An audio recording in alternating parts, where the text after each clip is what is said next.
Maravilha. Vamos lá, pastor. Ó, primeira pergunta é da nossa irmã Lena. Pergunta aí mais teológica para quem está lendo lá os livros, os Evangelhos de João, quem sabe vai se recordar bem aqui, mas se não se recordar, a gente aproveita essa oportunidade dessa pergunta para poder falar sobre ela. Vamos lá, pastor. Ó, olha o que a irmã Lena mandou para a gente. Pastor, quem foi o culpado pela morte de João Batista?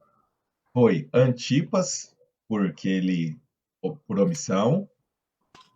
Foi Herodias, vingança. Foi Salomé que se deixou ser usada? Ou foi o soldado que obedeceu a ordem, pastor? Quem foi o culpado aí pela morte de João Batista? Quem é que tem Quem culpa no foi, cartório? quem foi culpado, né? É, A gente sempre tem que lembrar algumas coisas muito importantes. Toda vez, Henrique, que alguém desejar ser profeta, ele precisa lembrar que a bandeja de prata o aguarda. eita. Né? Guarda isso. Né? Às vezes a gente vê aí que gente aí se intitulando profeta para lá, profeta para cá, etc. e tal. E quando nós olhamos a vida dos profetas no Antigo Testamento, e o grande profeta, como disse Jesus, foi o maior de todos, né? Foi Uhum. o próprio João João Batista. Batista. Você vai perceber que a bandeja foi o destino, né?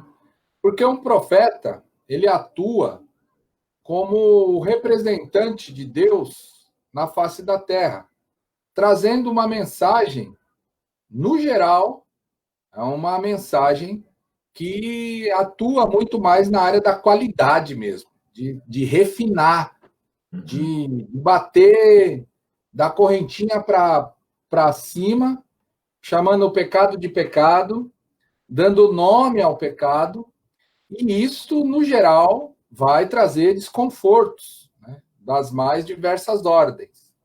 Por isso que os profetas geralmente não são aceitos, principalmente nas suas próprias casas, né? Não, podemos dizer, como diz a própria palavra de Deus. Quando eu olho para a história de João Batista, nós encontramos um homem usado por Deus, separado por Deus, escolhido por Deus para entregar uma mensagem. E a pergunta da nossa irmã é: quem é que é o responsável? Isso. Quem foi o culpado, né? Foi Antipas, por sua omissão? Omissão? Eu nem sei se a palavra certa é omissão, ou se é covardia, ou se ele também, de um jeito ou de outro, estava sendo denunciado naquilo que fazia. Agora, olha só que coisa estranha. Parece-me que o texto diz que João Batista, Antipas, o Herodes, ele gostava de ouvir o João Batista, né? Sim. Então, é algo interessante. Herodias, com vingança, Salomé, que foi usada, ou o soldado que obedeceu à ordem. Eu não tenho dúvida nenhuma de que todos esses envolvidos, se não se arrependeram, tiveram mais este ponto para prestar conta naquele grande dia, né? Por quê? Porque a Bíblia diz em Tiago uma verdade muito grande. Aquele, pois, que sabe que tem que fazer o bem, né, e não faz, este comete pecado. Sim. Então, o Antipas poderia ter falado: não vou fazer isso. Nós estamos errados e eu não vou acrescentar mais este erro. A Herodias também. Ué, ela estava errada mesmo. Está falando a verdade, cara. Ela poderia ter feito este bem, se arrependido, etc. e tal. A Salomé entrou no baile lá para ser o quê, né? Dançarina lá dos intentos demoníacos, lá do quê, né?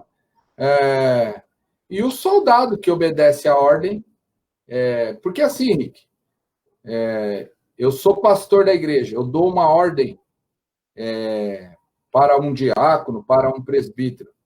Uma ordem expressamente anti-escritura. Você vai cumprir? Você vai fazer para depois falar, não, eu fiz porque o pastor me mandou? Só, né?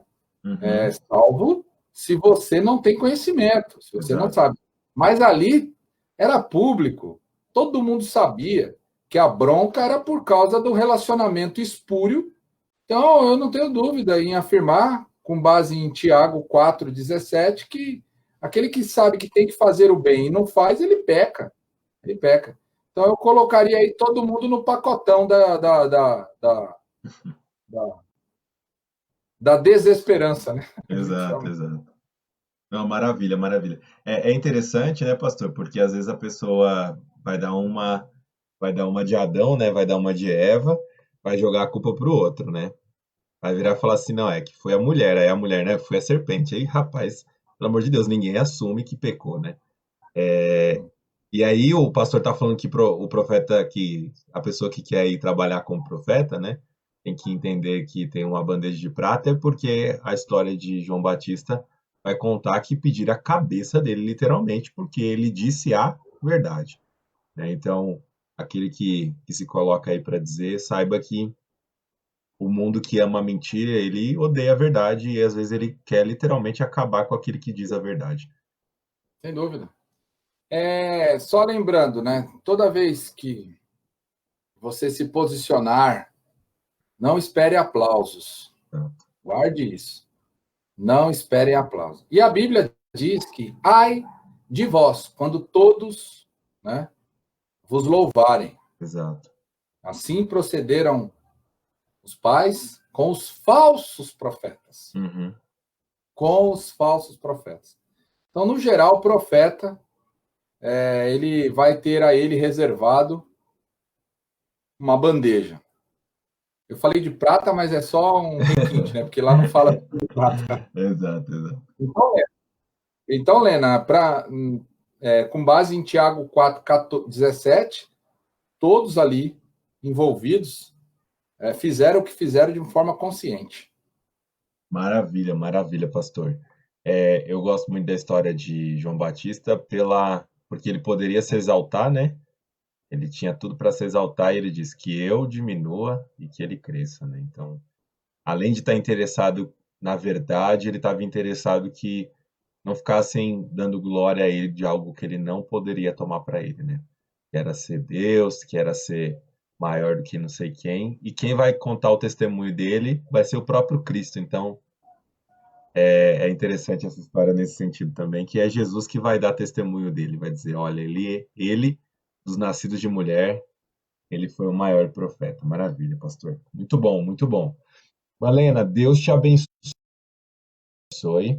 Obrigado aí por encaminhar essa pergunta para a gente. Amém. Pergunta maravilhosa aí, é bom para a gente refletir sobre uma história desse grande homem de Deus que antecedeu o nosso Salvador e proclamou que a salvação, o reino estava chegando. E o reino está aí, o reino chegou. Maravilha.